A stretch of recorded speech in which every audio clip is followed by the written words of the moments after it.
नमस्कार, बहुत स्वागत है आपका। देवगुरु बृहस्पति का 22 अप्रैल को मेष राशि में प्रवेश हो गया है और 1 मई 2024 तक मेष राशि में ही गुरु रहेंगे। 30 अक्टूबर तक राहु और गुरु एक साथ बैठकर गुरु चांडाल योग बनाएंगे, लेकिन देवगुरु बृहस्पति 1 मई 2024 तक मेष में रहेंगे और जब तक बृहस्पति देव मेष में हैं, शनिदेव की सीधी दृष्टि उन पर रहेगी, तीसरी दृष्टि। तो शनिदेव की दृष्टि जब गुरु और राहु पर पड़ेगा, तब आपके लाइफ पर इसका क्या प्रभाव पड़ेगा, आज हम यही विस्तार से बताएंगे। देखिए, देवगुरु बृहस्पति को 9 ग्रहों में सबसे ज़्यादा शुभ और पवित्र माना जाता है। गुरु हमारी शिक्षा, धन, विवाह, संतान, दाम्पत्य जीवन के कारक है और देवगुरु ज्ञान, धर्म, दर्शन के भी कारक है। उत्तम फलों को देने वाले, परिवार, समाज, हर क्षेत्र में यह सम्मान दिलाने वाले ग्रह हैं।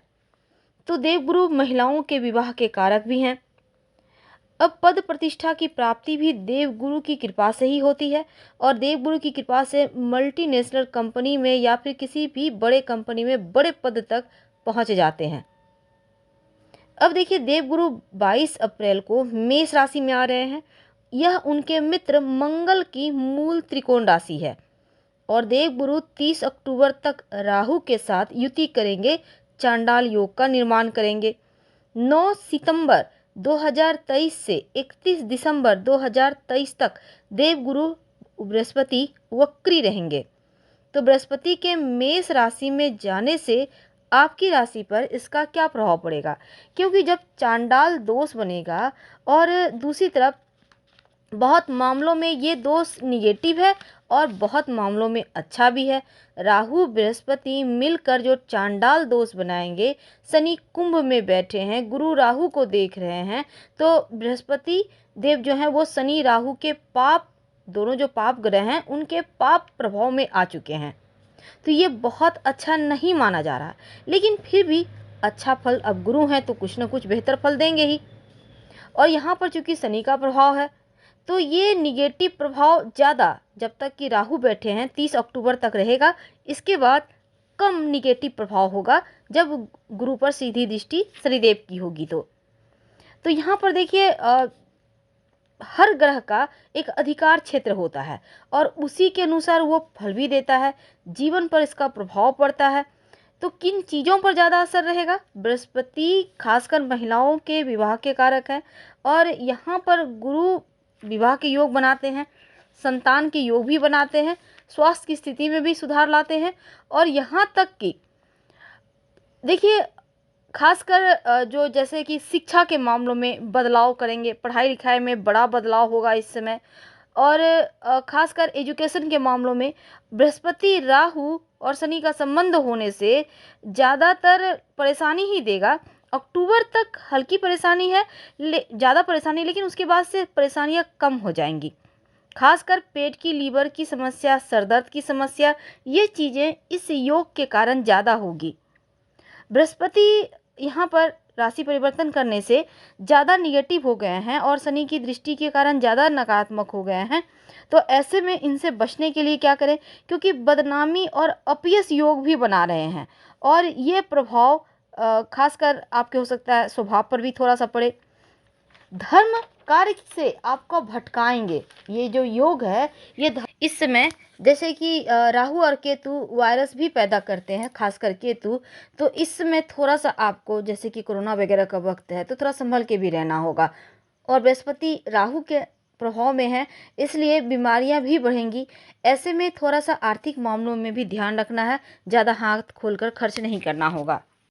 सिंह राशि वालों, देवगुरु बृहस्पति आपकी कुंडली में 5वें और 8वें भाव के स्वामी हैं और अब आपके भाग्य भाव में गोचर करने जा रहे हैं। तो भाग्य भाव में देवगुरु के आने से अनुकूल परिणाम आपको मिलेंगे, क्योंकि ये समय आपके लिए बहुत अच्छा है। जैसे कि इस समय आपका मन बेहतर होता जाएगा, आपकी आर्थिक स्थिति में धीरे धीरे सुधार होती जाएगी। और यहाँ पर देखिए, भाग भाव में देवगुरु बृहस्पति के आने से, चूंकि बृहस्पति का ये अस्थाई भाव है, और गुरु के अनुकूल परिणाम आपको मिलते हुए नजर आएंगे। हालांकि 30 अक्टूबर तक धर्म स्थान पर बृहस्पति के साथ राहु हैं, चांडाल दोष बनाए हुए।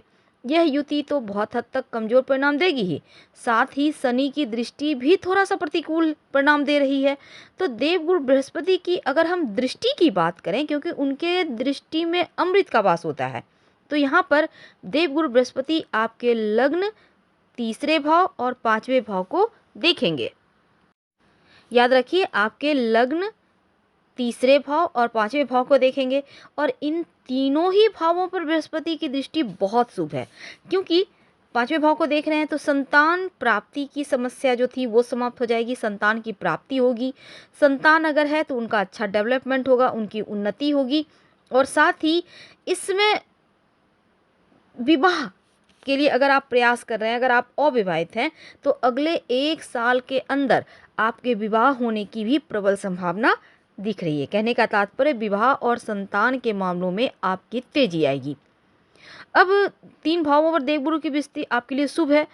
कुछ छोटी मोटी मुश्किलें हैं, लेकिन फिर भी भाग्य का प्रबल साथ मिलेगा। अगर आप कर्म प्रधान व्यक्ति हैं, कर्म पर भरोसा करते हैं, तो भाग्य का साथ मिलने से ज़्यादातर कार्यों में आपको सफलता मिलने की संभावना यहाँ से बन जाएगी। तो ये वक्त लाभकारी है। इस पीरियड में आपका धार्मिक यात्रा हो सकता है। अगर आप किसी पवित्र नदी स्नान में करना चाहते हैं तो भी अच्छा है। इससे क्या होगा, राहु की मुश्किलें कम होगी। एक बार जान लें, आप नियमित रूप से भगवान सूर्य को 1 लोटा जल में हल्दी डालकर अगर अर्घ देना शुरू कर दें तो आपके लिए बहुत अच्छा रहेगा। ये जो समय है ये और ज़्यादा अनुकूल हो जाएगा आपके लिए, क्योंकि थोड़ा सा देखिए, जैसे कि संतान प्राप्ति के लिए प्रयत्न कर रहे हैं तो लाभ होगा। राहु हल्की फुल्की बाधाओं को खड़ा करेगा, लेकिन मनोकामना पूर्ति जरूर होगी। और देवगुरु बृहस्पति का ये गोचर आपके मान सम्मान को बढ़ाएगा। विभिन्न माध्यम से विभिन्न क्षेत्रों से सफलता मिलेगी। आर्थिक मामलों में आपकी अनुकूलता साबित होगी, और आध्यात्मिक चीज़ों से लगाव रखने वाले जो लोग हैं उनके लिए तो और भी ज़्यादा अच्छा वक्त है। यानी धर्म कार्य की तरफ आपका रुझान है। हाँ, आप पूरे 1 साल तक संभव हो तो मांस मदिरे वगैरह का त्याग कर दें, तब जाकर और भी ज़्यादा अनुकूल परिणाम आपको मिलेंगे। ये एक बात हमेशा याद रखिए। वैसे अगर आप नहीं भी छोड़ सकते हैं तो कम से कम थर्सडे का तो वैसे भी लोग नहीं खाते, इस दिन मत खाइए। बहुत सारे लोग खाते भी हैं, तो कुछ दिनों का पालन कर लें या कम से कम खाइए तो अच्छा रहेगा। तो कुल मिलाकर आपके लिए समय अच्छा है। हाँ, 30 अक्टूबर के बाद समय ज़्यादा अनुकूल हो जाएगा। हम आपसे विदा लेते हैं। जानकारी अच्छी लगे तो लाइक कर सब्सक्राइब करें, अपनों से शेयर करें, कमेंट करें। धन्यवाद, फिर मिलेंगे।